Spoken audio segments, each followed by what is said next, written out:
Hello दोस्तों, मेरा नाम है धीरेन्द्र। आज की वीडियो में अकाउंटिंग फॉर शेयर कैपिटल की जनरल एंट्री समझने वाले हैं। ये टॉपिक बहुत इंपॉर्टेंट है कॉर्पोरेट अकाउंटिंग में। हम इसके ऊपर एक वीडियो बना चुकी है जिसमें हमने शेयर्स क्या होता है, शेयर कैपिटल क्या होता है, इक्विटी शेयर्स, प्रेफरेंस शेयर के ऊपर बात करी थी। बेसिक वीडियो जिसमें आपका थोड़ा सा क्लियर हो जाए कि शेयर कैपिटल है क्या। लेकिन अब यहाँ पर मेन टॉपिक स्टार्ट हो रहा है जिसका नाम है कि अब क्वेश्चन करने वाले सीधा जनरल एंट्री किस तरह से करते हैं, वो ही मेन है सबसे ज्यादा। तो वो ही हम यहाँ पर समझेंगे और क्वेश्चन भी स्टार्ट कर देंगे। तो चलिए शुरू करते हैं बिना कोई देरी के। तो देखो, सबसे पहले हम ना यहाँ पर बिल्कुल बेसिक से जनरल एंट्री में आपको बताता हूँ क्या होती है, जिससे आपको बिल्कुल आसानी से समझ में आएगा। आपने देखा होगा कि बहुत बार, कई बार हम एडमिशन लेते हैं किसी भी तरीके का, जैसे कॉलेज में एडमिशन ले रहे हैं या स्कूल में एडमिशन लिया होगा आपने। तो कहीं पे भी आपको सबसे पहले जब एडमिशन लेना होता है, सबसे पहले आपको अप्लाई करना पड़ता है ना। कहीं पे आप गवर्नमेंट जॉब की अगर प्रिपरेशन करी है या कर रहे होगे तो वहां पर भी होता है। सबसे पहले क्या करना पड़ता है, अप्लाई करना पड़ता है। अप्लाई करते हुए फीस भी देनी होती है। बहुत जगह पे तो फीस होती है ना, एप्लीकेशन फॉर्म लेना पड़ता है, वो भी उसके पैसे का होता है। तो वहां पर भी आपको एक फीस देनी पड़ती है। एक्सेप्शन आर ऑलवेज देयर, ठीक है, कहीं पे हो सकता है ना हो, लेकिन अप्लाई करना पड़ता है और कहीं पे फीस भी देनी पड़ती है, ठीक है। उसके बाद जाके आपको देखा जाता है कि आप उस लायक हो गए नहीं, फिर आपको एडमिशन मिलता है, ठीक है। और एडमिशन के टाइम पे फिर आपको फीस ली जाती है फिर आपसे।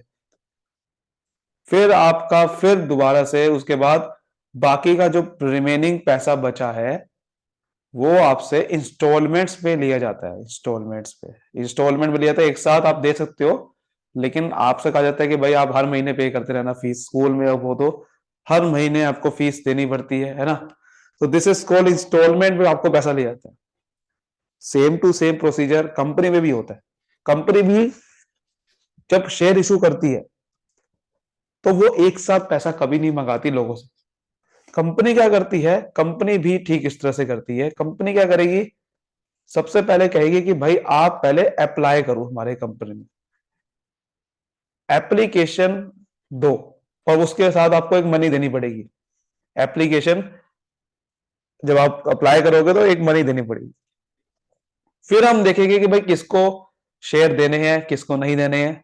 और जब दे देते हैं जिसको, उसे बोलते हैं अलॉटमेंट। जैसे एडमिशन किसी को मिल जाता है तो एडमिशन बोलते हैं ना वहां पर, तो यहां पर बोलते हैं अलॉटमेंट।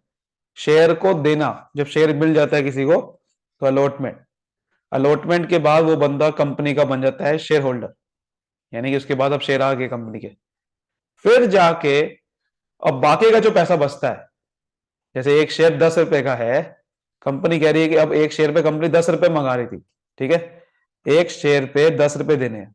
बट वो 10 रुपए कंपनी कैसे मंगा रही है कि अब एप्लीकेशन के टाइम पे शुरुआत में आप 2 रुपए दे दो, अप्लाई करते हुए ही आपको 2 रुपए देने। अब आप सोचोगे कि भाई अगर उस बंदे का सिलेक्शन नहीं हुआ, अलॉटमेंट नहीं हुआ यानी कि, तो वो पैसे 2 रुपए तो वेस्ट हो गए उसके। नहीं, ऐसा नहीं होता। उसके वो 2 रुपए रिफंड कर दिए जाते हैं। अगर उसका मान लो कि अलॉटमेंट नहीं मिली तो वो 2 रुपए रिफंड कर दिए जाते हैं। फिर अलॉटमेंट जब उसको देते हैं तो अलॉटमेंट के टाइम पे कंपनी कहते हैं 3 रुपए और दे दो। फिर बाकी का बचा 5 रुपए, क्योंकि 10 रुपए एक शेयर पे मंगाने हैं, बाकी का 5 रुपए बचा, वो कहती है कि आप अलॉटमेंट का पैसा दे दिया आपने तो अब कॉल पे दे दो। उसे बोलते हैं कॉल्स। कॉल्स होती है अलग अलग तरीके की, जैसे कि first call, second call, third call, इस तरीके से कॉल बनी होती है। तो वो कंपनी कहते हैं कि भाई आप 5 रुपए का पैसा ऐसे दे दो कि 1 रुपया यहाँ दे दो, 1 रुपया यहाँ दे दो, 2 रुपए यहाँ दे दो। इस तरीके से कंपनी क्या करेगी, मंगा लेगी पैसा कॉल्स के थ्रू। इसी को इंस्टॉलमेंट्स बोलते हैं। जो यहाँ पर इंस्टॉलमेंट लिखा हुआ है ना, ये इंस्टॉलमेंट्स कहते हैं, इसे कॉल कहते हैं। तो कंपनी जो पैसा मंगाती है वो किस तरह से मंगाती है, पहले अप्लाई एप्लीकेशन पे, फिर अलॉटमेंट में, और फिर कॉल पे। इसी की अब हम जनरल एंट्री समझने वाले हैं कि कैसे होती है। देखो, बड़ा सिंपल सी बात है, इसकी जनरल एंट्री आप समझने वाले हैं। देखो, जब कंपनी अप्लाई एप्लीकेशन के टाइम पे पैसा मंगाती है तो कंपनी के पास पैसा आता है, तो पैसा आता है तो bank account debit. Bank account debit होगा या नहीं होगा, बताओ मुझे। जब कंपनी के पास पैसा आएगा तो बैंक अकाउंट डेबिट, हाँ है ना। अच्छा, क्यों होगा, क्योंकि एसेट आर ऑलवेज डेबिटेड। जब पैसा आता है, डेबिट व्हाट कम्स इन, और इनकम आ गई है साथ में, किसकी वजह से पैसा आया वो क्रेडिट साइड पे लिखते हैं, किसकी वजह से आया, शेयर एप्लीकेशन। तो शेयर एप्लीकेशन अकाउंट डेबिट। ठीक है, तो यही चीज होती है। अब आप कहोगे बैंक अकाउंट के लिए लिख रहा हूँ, कैश अकाउंट के लिए लिख रहा हूँ, क्योंकि कंपनी का जो पैसा होता है वो बैंक से ही लिया जाता है। ये थोड़ी कि कंपनी के आप ऑफिस में जाओगे और वहां पर एप्लीकेशन के टाइम पे कैश दे दोगे, ऐसा नहीं होता। ये सब कुछ ऑनलाइन प्रोसीजर होता है। तो जब ऑनलाइन प्रोसीजर होगा तो पैसा उनके बैंक अकाउंट में जाएगा ना, या कैश में जाएगा, मुझे एक चीज बताओ। सारा कुछ ऑनलाइन प्रोसीजर है तो सारा पैसा बैंक में जाता है, तो बैंक में आता है कंपनी के। नरेशन यहां लिख दो कि being share application money received, being share application money received. समझ आया आपको बात?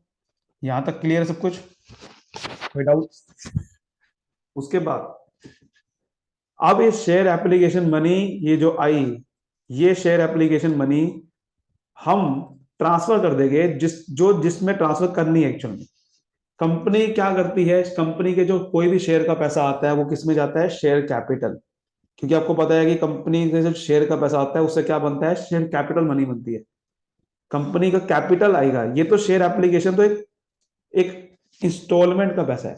एक्चुअल में कंपनी ने 10 रुपए मंगाने हैं, तो ये 10 रुपए का पैसा पूरा कहाँ जाना है, शेयर कैपिटल के अंदर जाना है। ये नहीं जाना, मुझे क्यों बताओ। ये शेयर कैपिटल बनने वाली है, जो भी कंपनी से शेयर से पैसा आता है वो शेयर कैपिटल बनती है। तो अब वो शेयर कैपिटल एक साथ नहीं बन रही, वो टुकड़ों में बन रही है। कंपनी शेयर कैपिटल कैसे बना रही है, टुकड़ों में। तो ये शेयर एप्लीकेशन का मनी का पैसा अल्टीमेटली बाद में शेयर कैपिटल में जाने वाला है, तो उसको पहले भेज दो ना। ये सारा पैसा शेयर एप्लीकेशन का शेयर कैपिटल जाना है, तो यहां पर लिखेंगे टू शेयर कैपिटल अकाउंट। इसको पैसे को हम शेयर कैपिटल अकाउंट में भेज देंगे इसको। तो शेयर एप्लीकेशन अकाउंट क्रेडिट हो रखा है, तो जब ट्रांसफर करेंगे तो क्या करेंगे, डेबिट कर देंगे। शेयर एप्लीकेशन का पैसा किस में ट्रांसफर कर रहे हैं, शेयर कैपिटल में, तो एंट्री क्या बनेगी, share application account debit to share capital account, क्योंकि पैसे को हम ट्रांसफर कर रहे हैं। तो ये क्रेडिट है, ये इनकम थी, और जब इनकम को ट्रांसफर कर रहे हैं तो डेबिट हो जाएगा। अकाउंट देखो, अब आप ध्यान से देखो, शेयर एप्लीकेशन अकाउंट कट गया, एक जगह क्रेडिट है एक जगह डेबिट है। ये देखो, ये ध्यान से देखो, शेयर एप्लीकेशन मैंने क्रेडिट भी कर दिया डेबिट भी कर दिया, तो कट गया। अल्टीमेटली एंटर क्या हो रही है, bank account debit to share capital. तो अल्टीमेटली एंट्री यही होगी, क्योंकि पैसा शेयर कैपिटल में ही जाता है शेयर का। बट उसको दिखाने का तरीका अलग अलग है, क्योंकि हम एक साथ नहीं मंगा रहे। अगर मैं उससे एक साथ पैसा मंगाऊं तो सीधा एंट्री क्या होगी, bank account debit to share capital account. अगर एक साथ पैसा मंगा रहा हो लमसम, एक ही बारे में कह रहा हूं 10 रुपए पे करो, तो सीधा डायरेक्ट एंट्री होगी। बट अब डायरेक्ट एंट्री नहीं हो रही है वाली, अब पहले एंट्री कैसे हो रही है, टुकड़ों में हो रही है।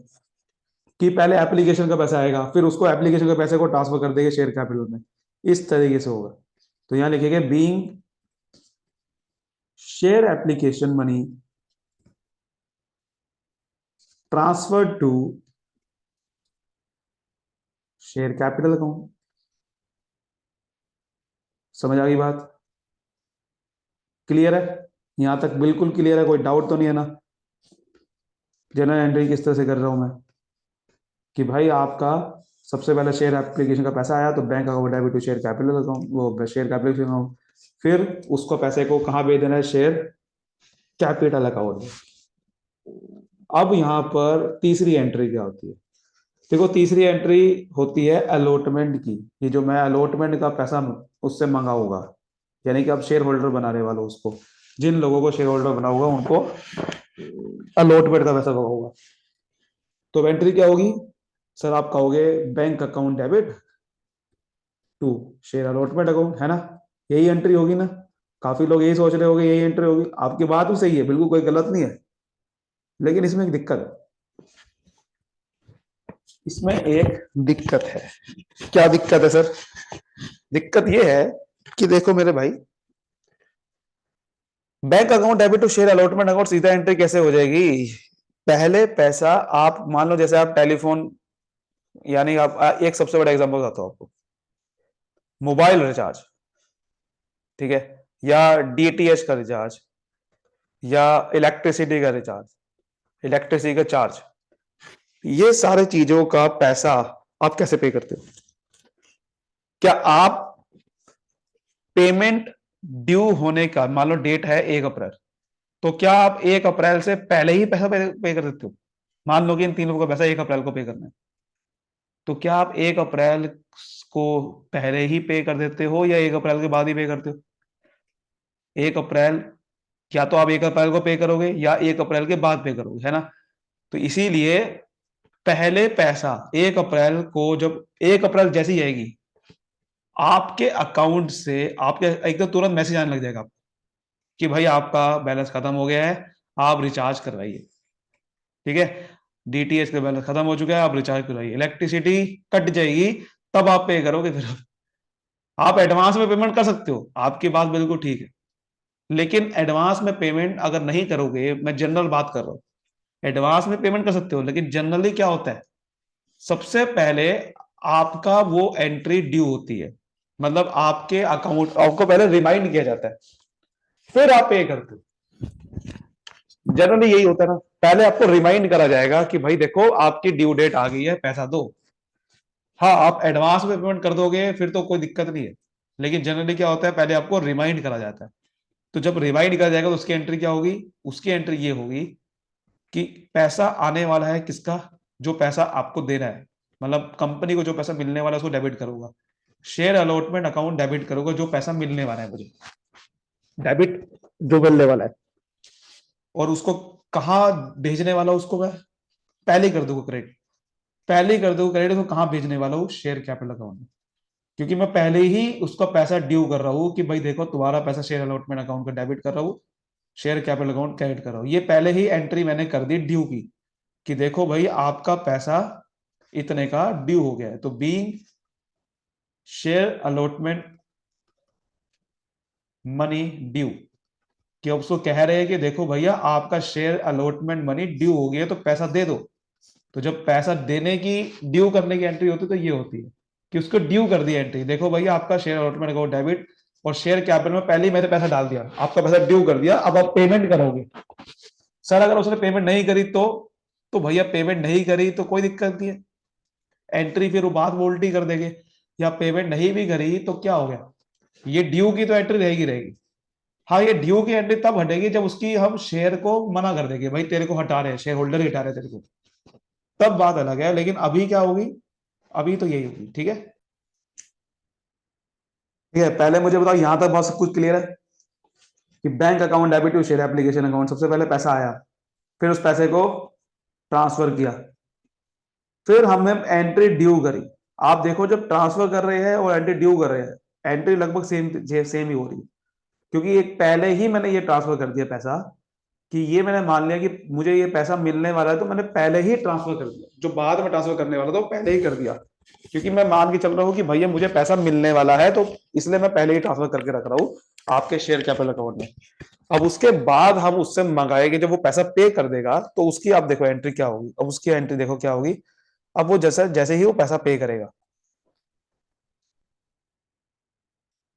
तो देखो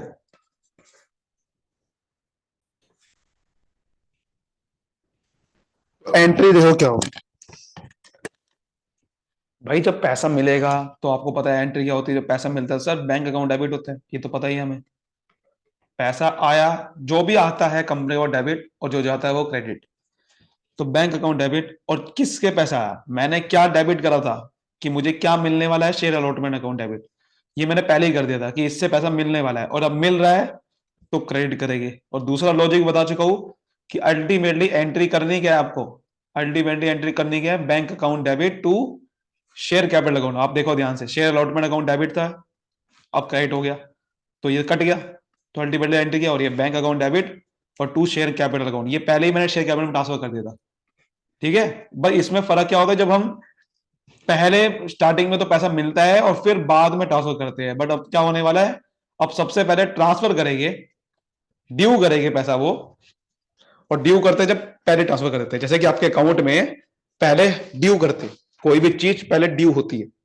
ठीक है, आपका कोई भी अगर रिचार्ज है तो आपको रिमाइंड करा जाता है, और उसके बाद जब वो पेमेंट होती है, आपका मतलब वो आपकी एंट्री पहले ही कर देते हैं आपके बुक्स, आप अपनी बुक्स अकाउंट में ना, वो एंट्री पहले ही कर देते हैं कि भाई इससे इतना पैसा मिलने वाला है, तो आपको पहले ही वो क्रेडिट कर देते हैं, भले ही आपने पैसा दिया नहीं अभी, पर आपको पहले से ही कर देंगे डेबिट, डेबिट कर देंगे कि पैसा मिलने वाला है, और आपके अकाउंट को क्रेडिट कर देंगे कि आपका अकाउंट में ये डिटेल रिचार्ज चालू हो चुका है, बट अभी एक्चुअल में करा नहीं है, तो इसलिए पहले यही चीज होती है। उसके बाद आप ध्यान से देखो इसकी नरेशन क्या बनेगी। नरेशन भी बहुत इंपॉर्टेंट है, साथ में लिखते जाना। तो बीइंग अलॉटमेंट मनी रसीव्ड, मैं बिल्कुल बेसिक से चल रहा हूं जिससे एक एक चीज आपको ध्यान समझ में आए, क्योंकि उसके बाद जब क्वेश्चन करूंगा, क्वेश्चन आपको बहुत आसान लगेंगे, मैं गारंटी दे रहा हूं। ये चैप्टर आपके लिए इतना इजी बनेगा जिसकी कोई हद नहीं है, बिकॉज हम यहाँ पर बहुत अच्छे तरीके से चीजों को समझेंगे। बस आपको मेरे साथ साथ चल, ठीक है। उसके बाद अब कॉल की एंट्री होती है, कॉल्स। अब कॉल्स आपको मुझे बताने की जरूरत नहीं, आप खुद समझ गए होगे। सबसे पहला क्या होगा, एंट्री ड्यू होगी, बिल्कुल सही, ठीक है। तो शेयर सबसे पहले जैसे कॉल होती है, फर्स्ट कॉल होती है, सेकंड कॉल होती है। और फर्स्ट कॉल अगर कंपनी मंगा रही है तो एंट्री होगी to share first call account debit, की शेयर फर्स्ट कॉल अकाउंट का पैसा मिलेगा और शेयर कैपिटल में जाएगा, ठीक है। तो मैं पहले ही इसको एंट्री को ड्यू कर दूंगा, पहले ही उसको भेज दूंगा। तो being first call money due, तो यहां पर पैसा ड्यू कर दिया, यानी कि भाई पैसा दो मुझे, उसको रिमाइंड दे रहे हो, रिमाइंडर भेज रहे हो उसको कि भाई पैसा दो, तेरे अकाउंट में मैंने पहले ही पैसा डाल दिया है, मतलब अपने शेयर कैपिटल अकाउंट में तो मैंने पहले ही मैंने कर दिया कि भाई देखो पैसा मिलने वाला है, ये सोच के कि देखो हमें पैसा मिलने वाला है, इसलिए मैंने पहले ही शेयर कैपिटल अकाउंट ऐड कर दिया। अब तू पैसा दे, ठीक है। अब वो देगा तो क्या होगा, bank account debit to share first call account. किससे पैसा आया, चल share first call account debit कर रखा था, वो आ गई, तो यही हो रहा है। अब देखो अल्टीमेटली एंट्री फिर वही हो रही है, शेयर फर्स्ट कॉल अकाउंट तो कट गया, bank account debit to share capital account, ultimately entry यही होगी। जाएगा सारा पैसा ये शेयर कैपिटल के अंदर ही, ये फर्स्ट कॉल सेकंड कॉल ये सब लिख जो रहे हैं ना, ये सब कटने वाला है, ये सब कट ही जा रहा है, देखो ध्यान से। So being first call money received, ठीक है, ऐसे करना है। अब शेयर सेकंड कॉल होगा, तो जनरली सेकंड कॉल से ज्यादा होती नहीं कॉल, जनरली सेकंड कॉल से ज्यादा कॉल होती है, तो आपको पता है एंट्री क्या होगी। फिर आपको लिख देना, जैसे अगर आपको लगता है कि इसके बाद कोई कॉल है ही नहीं बनी, इसके बाद कोई कंपनी पैसा मंगा ही नहीं रही है, मतलब सेकंड कॉल ही लास्ट कॉल है, तो फिर आप साथ में लिखते हो second and final call. Final call साथ में तब लिखना है जब आपको लगे कि इसके बाद तो कंपनी कोई और कॉल मंगा ही नहीं रही है, लास्ट कॉल है सबसे। तो share second and final call account debit to share capital account, ये आपको खुद पता है, फिर आगे की एंट्री आप खुद कर सकते हो, आपको समझ में आ गई होगी अब तक, है ना। तो ये ही चीज है। तो उम्मीद करता हूं आज की जो बेसिक जनरल एंट्री है वो सब क्लियर हो गया होगा। अगली वीडियो में मैं आपको क्वेश्चन कराने वाला हूं, तो बस वीडियो को फॉलो करते रहे, कॉर्पोरेट अकाउंटिंग की प्लेलिस्ट को फॉलो करते रहे। बस आप कॉर्पोरेट अकाउंटिंग में जाइए, प्लेलिस्ट में सारे वीडियो आपको देखते रहिए, ठीक है। तब तक के लिए मिलते हैं वीडियो में, तब तक बाय बाय, थैंक यू।